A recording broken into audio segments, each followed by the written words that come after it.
Your question is a really good one, but it hasn't been well studied.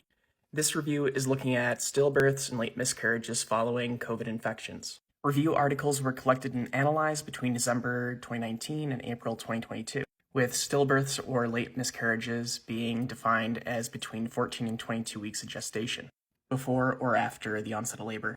In this review, 184 mothers and 190 fetuses were analyzed.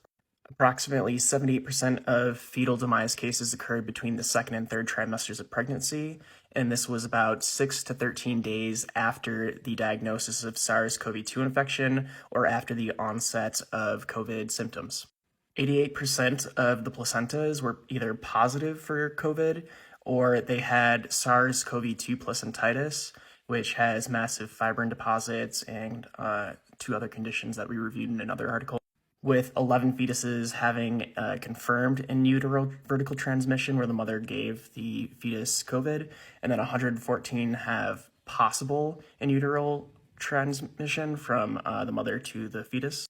So again, the principal findings of this review show that most fetal demise cases occur in the second trimester of pregnancy, but this does not correlate with COVID severity of infection, age, or other types of comorbidities.